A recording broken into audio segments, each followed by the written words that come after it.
strap in, we're going for a ride. Universal is coming to Bedford. Yes, Bedford.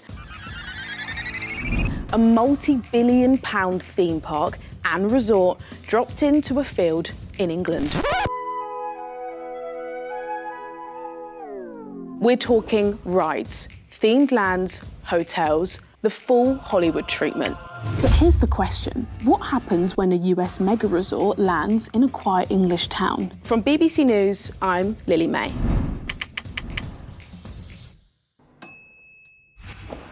First things first, where is Bedford, I hear you ask? Well, it's an English market town about 50 miles north of London in the county of Bedfordshire, with a population of just under 200,000 people. Universal already has resorts in Orlando and Hollywood in the US, Osaka in Japan, Beijing in China, and Sentosa in Singapore. They're all pretty exotic locations, so when Bedford was announced, there was a lot of excitement. There's a Universal Studios theme park coming to the UK. Construction starts today. This is just fantastic news.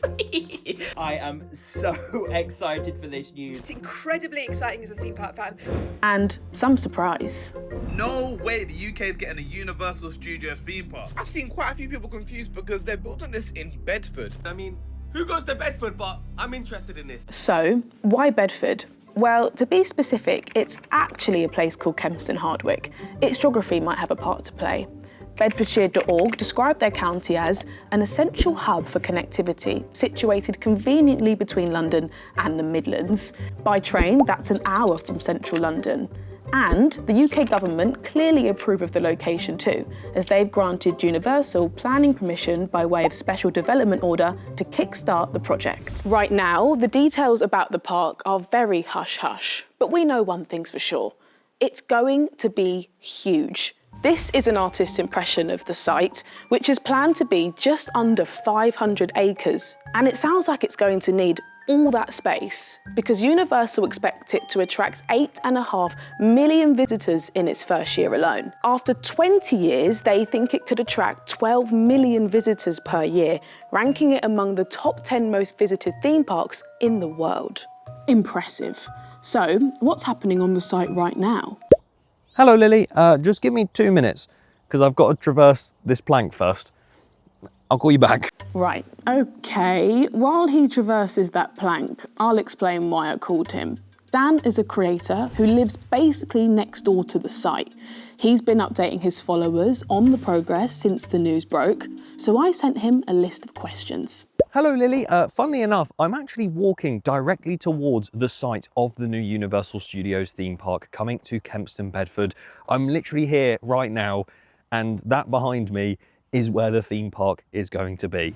The history of this site is very interesting indeed because it used to be, many years ago, the former brickworks here in Kempston, a very integral part of the brick-making industry, and once that closed, it was basically left as just completely muddy fields until a few projects were lined up here and there. Maybe something will come to this field. Nothing ever happened. They all fell through until Universal Studios came. And they're clearly underway building it. There is a lot going on behind me, and I'm gonna have to show you what's happening. So if I zoom on in for you right here, as you can see, loads of fencing all along the entire site of this future theme park. And then we have loads of construction machinery that's actually working right now, as you can see. Very exciting. Proves they are well underway with this project. The transportation around this site is absolutely amazing, and it's perfect for what they want to do and achieve with this theme park. They've got 2 railway lines that run very close to the site. They're in fact building a brand new railway station on site, and they'll also be using roads from the A421. There is going to be so many different ways of getting here from London and just everywhere around the country. Okay, Dan is clearly excited about this, and he's not alone. There's been a lot of online chat and speculation about what's actually going to be there. Yeah, see, that's the interesting part now, is what rides are we going to see in this theme park? What films of Universal's are they going to make into roller coasters? We don't know yet. Of course, we had that one concept art released from the original announcement, And as amazing as it looks, it'll probably change a lot. But from that, we can sort of speculate around what themes we might be getting, such as Back to the Future, Jurassic Park, maybe even the likes of Shrek, Lord of the Rings has been mentioned a lot, and even some British IPs like James Bond and Paddington. That would be amazing to see here in Bedford. Of course, they're well known for the likes of Nintendo World or Harry Potter. We don't know if we're going to get that. We don't even know if we're going to get any of the ones I just mentioned at all. Gonna pause you there, Dan. I do have some inside information about this. My colleague Danny Fulbrook has reported extensively on the plans for Universal in Bedford. He spoke to an unnamed source close to the project who insisted contracts have been signed in reference to blockbuster films appearing at the park. But you didn't hear that from me. Okay, unpause. Hello again, I'm down here at the other end of the site now. There's still quite a lot going on, which is why I'm a bit quieter. You can hear how much is happening. There is a pretty main road right there, and there's a lot of road works going on, so it's very busy down here. Tree clearances have been happening. There's a lot of trees missing now, opening up this site even more so we'll be able to see it even better. And loads of site offices as well, where they are going to work from whilst this entire theme park is built on the other side of the road. I'm going to be here a lot. Being local, oh, I'm so excited. So it's great news for theme park enthusiasts, and from what we've heard so far, it does sound like there's a lot to be excited about. But when a project this big comes to town, it obviously raises important questions. Who benefits? And can existing infrastructure cope? Take housing, for example. Millions of visitors and tens of thousands of new jobs will also mean an increased demand for property. More demand for property often means higher prices. Campaign groups like Generation Rent have warned this might push prices up. Homeowners could make money by using their home as short-term let, but more holiday homes could also mean reduced availability for local renters. And then there's, well, the sewage. Yep, the poo. 8 million more people are going to be using the toilet every year, and Bedford Water Treatment Centre say they'll not be able to cope without a major upgrade. Right now, they process about 35 million litres of wastewater a day. That's about 14 Olympic-sized swimming pools. Universal could add more than 10.6 million litres a day on top of that. The regulator Ofwat have already granted permission for a £70 to £80 million expansion funded through a rise in customer bills. Anglian Water say Universal will pay their fair share of development costs. But with the park opening in 5 years, that timeline is pretty tight. Let's ring Ollie Mann. He's the host of a BBC podcast all about the project and spent months chatting to people living there when it was first announced. You know, it's interesting making this show. It was a show for the BBC. I wanted to be absolutely sure that we were reflecting genuine concerns from people who didn't want this park to be there. It's not a piece of marketing and advertising for the fact that Universal's coming to town. And so we deliberately set out and invited people on air to tell us if they were not keen on this new development coming to Bedfordshire. They didn't want it here for whatever reason. They don't like a big American company coming over to their town. They don't want to ruin the landscape in this beautiful part of the world they live in. And what was extraordinary was the stats that Universal put out there themselves, which is that they'd done an initial consultation whereby 90% of the people polled were enthusiastic, was more or less what was reflected when we walked around. Walking around areas like Stewartby and Wixham, areas that are going to be completely transformed by the arrival of this thing in their backyard, there was some skepticism that the promises would be delivered. But there was, I would say, an enthusiasm which did tally with around 90% of the people we spoke to, which was, if they deliver what they say they're going to, then this is definitely an improvement for the area, and we're really excited to have it here, which was really surprising to see. And there was genuine enthusiasm from everyone we spoke to.